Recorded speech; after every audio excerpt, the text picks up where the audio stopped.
homelessness is not due to lack of good paying jobs. Could you say that again?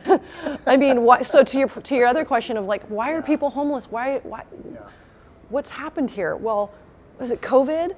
You know, well, nobody got evicted during the pandemic, remember? No. So they're not homeless because they lost their apartment or the ability to pay for their apartment or couldn't do their gig work. With the eviction moratorium in place. So then was it because when we touched on this earlier, is it because we all had the CHOP and people came here to be an activist? I have met many people. I'm just kind of stuck here. I'm really from Jersey. I came out to be an activist and do the CHOP thing, and now I'm in Miller Park. Interesting. So what percentage of the people that you run across are actually from Seattle? I mean, daily, I hear, I just got bussed in from my parole officer strongly encouraged me. I just got out of Florida State Penitentiary, and I came straight here out of prison. Are they recommended to come here? Absolutely. One of my right-hand leads spent time in Florida State Prison, actually, and we were talking about this. He goes, people sit in prison and talk about when they get out, they will come to Seattle. This is not anecdotal. This is not me being a right conservative type of narrative, trying to call out the homeless industrial complex. I am a 24-year King County resident. I vote blue, you know, just to get the politics out there. I've always voted for every social service program out there, you know, bleeding heart, whatever you want to say. But my boots on the ground for over 365 days, minus a few long weekends here and there, I have identified patterns that are irrefutable facts. There's a lot of middle-aged white men getting bussed here from federal state penitentiaries that are from red states. I met another gentleman. Like which states? Which states do you think? Arizona, Florida, Nevada, Utah. Was it Utah? How about Texas? Texas. A lot of kids. I met a guy at Denny Park. Here's a story that'll blow your mind. I'm walking through. It's reclaimed. We housed everybody, but about 8 people there, plus cleaned it. This is after Denny Park got cleaned out. I'm walking through, and there's a little blue pup tent in there. Of course, I walk by, and I'm like, "Hey, knock, knock, knock. You know, how can I help you? My name's Andrea." He's like, comes out, and he's like, He goes, "I just got here. You know, I'm fresh out of jail, and came from Salt Lake City." And I said, "Well, what brought you here?" And he goes, "Well, I've just always been drawn to Seattle. And we all know there's a lot of great resources here, and we've been nicknamed Freeaddle." And I said, "Well, how did you get the tent? What happened?" You know, and he goes, "Well, I got up here and I called 911 and I said I was in crisis. The crisis van showed up and helped me, gave me a tent, and specifically told me to come to Denny Park." Wow. And why? Because people like me will come along and be like, "You can't stay at the park." So now this is like kind of draws people to squat there, and then hopefully someone like me will come around and say, "Here, let me get you So then we got him into the share program, and he was out at Tent City, and he came and litter picked for us a couple times. I always offer people to come volunteer with me right away. Another gentleman was down on Elliott, again in a tent, and I'm like, "Hey, can I help you? You're on private property." Always try to mitigate, having to call police and trespass people, of course. And he's like, "No, I'm fine. I'm like, "Well, may I ask your name?" And, he told me his name, and I said, "Where are you from?" He goes, "Arizona." I said, "Well, how long have you been in Seattle?" He said, 3 weeks. And I said, "What brought you here?" And he goes, "Well, I've got tired of being thrown in prison in Arizona." As a homeless person? As a criminal. Just as a criminal. I mean, he's like, I asked what brought him to Seattle, especially people who tell me they've been here coming within the last year. And in his case, he's just flat out, "I got sick and tired of being thrown in prison in Arizona." So his criminal lifestyle is more befitting in Seattle. Yeah, now we're just really wild west. Come on in. Come on into Freeaddle. Literally Wild West. We'll give you a hotel now. Yep. We'll give you, I had a woman across the street, and I know her really well from my cleanup at McLean. And I was like, "Oh, what are you doing down here? You have the housing at Aloha Inn. Come on, what are you doing down here?" She's like, picks up her foil, hits her fentanyl pill in front of me, and she goes, "Because I can. No law.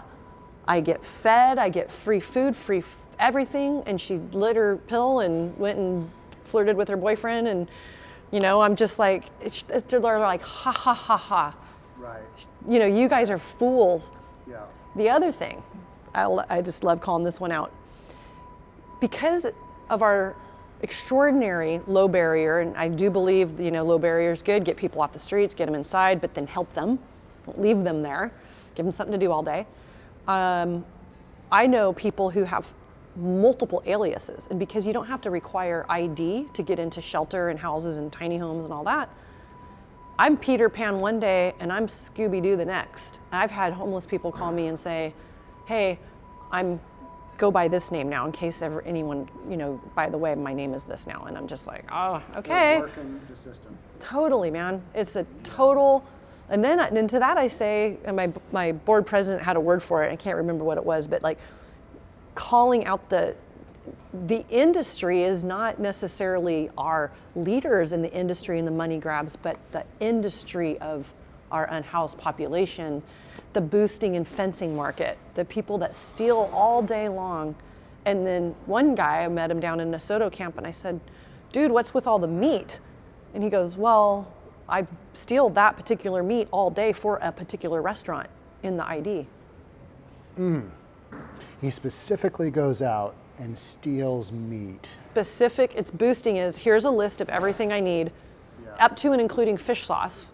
Wow. And they will go out and steal all of that and get 50 cents on the dollar. Same thing with flipping food stamp cards. I helped a homeless man that was in a van, again down in Soto. God, I love him. He's a great litter picker, and we got him his vital documents ordered and registered at Uplift Northwest, so on and so forth. And when we helped him with his food stamp card, turned out he had $2,400 on it. He had been bankrolling it. And there's plenty of food in the city. I mean, here's a guy who has $2,500 he didn't even know was on his food stamp card. And I talked to him the next day and I'm like, did you go up to the fencing market and flip it? Because I'm thinking, I don't know, if I had $2,500 food stamp card, it's kind of tempting to pocket $1,000. And this city has that. You can turn in your $2,000 food stamp to somebody who will buy it from you. And it's typically restaurants. Interesting. So that is a direct, like, it's almost like a secondary market, illegal. Oh, I mean, it is a secondary market. And now a compassionate friend of mine said, well, now you're kind of calling out that there are poor old ladies that buy those stamp cards off of them that, you really need that food at that lower price. And I'm like, well, okay, I guess if the little old ladies are buying the food stamps off of the heroin addicts, fine. But there's more to it than that. There's a restaurant. And also, if you haven't been to our food pantries in Seattle, they're better than Whole Foods these days. Right. I mean, they're awesome. And that's why people come here, is because we've got everything set up. Yeah. Freeaddle. We are a very kind city. And to that, I say to the well-intended do-gooders and to mutual aid and to anybody that's throwing, a bologna sandwich at a tent, I call it DriveBy Outreach, because I pick up the bologna sandwiches and the bananas and the rat picked through food that they weren't there to eat. Empower them with a sheet of paper that says, here is where 8,000 hot meals a day are.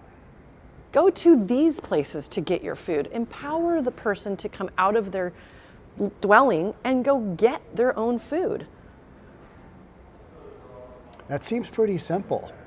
And then the food doesn't end up to the rats. Right. I asked one guy, I'm like, why the hell do you need beets? Who's eating beets anyway? Why did you get the beets? He goes, I picked them up from the food pantry because I throw them at the rats all night. So all these stories of just, why is this food building and they're just the garbage Spokane actually passed a law during the pandemic that basically said no more tent side service in city parks. You cannot bring food in and harm reduction needles in parks anymore because they were tired of picking up the needles in the parks. I thought that was a pretty sound message. To answer your question, around percentage of mental illness versus in the throes of their drug addiction or choosing to live on the streets. North of 85% or more of the folks I interact with are on drugs. Now, I think this new methamphetamine that's out there is making people crazy. Almost instantly crazy. Yeah, and I don't mean to use the word crazy in an unsensitive way, but extreme hallucinations, extreme fear, extreme paranoia, Psychotic. seeing things, hearing noises, making up stories of what's happening at night. It's wild, and that's wild. This is the new old meth we're talking about. It used to be created by bikers, and now it's mass scale from wherever. And so you are seeing the impact. Synthesized It's meth synthetic well, it's all synthesized, but mixed with now fentanyl. I mean, anybody that tells me they're ready for treatment, I'm like, are you shooting black, blue, white, clear? And they're like, all of it, man. Whatever I get my hands, and they're just like, the meth's laced with this, the weed is laced with things now, and just, it's just absolutely. I mean, you see it in the streets. You see people are just scared. They are really scared. I mean, I see grown men and women crying out of fear, and they don't know how to help themselves. And harm reduction theory is, when they're ready, they'll be ready. When they're ready, they'll come to you. And then they say, you'll have to put a bag over my head and kidnap me because I'll never be ready, Andrea. Because their addiction is so strong. It's just too strong. I mean, my God, I can't myself put down cheeseburgers and fries, let alone thinking about what Something people. that you're physically addicted. People are just so sick. They're So a very large sick. portion have some substance abuse issues.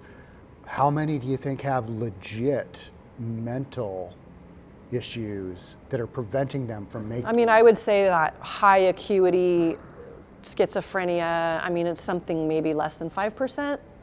But even though people that I meet on the streets that are those large nuisance scatters, wild, maybe can't keep their clothes on, defecating in our streets, you hear the horror stories, they often have housing. They have housing through DESC. They're in permanent supportive housing, but they're not required to stay home all day. That's well, we can't force people to be, we would be then institutionalizing them. But to say they don't have housing isn't necessarily correct.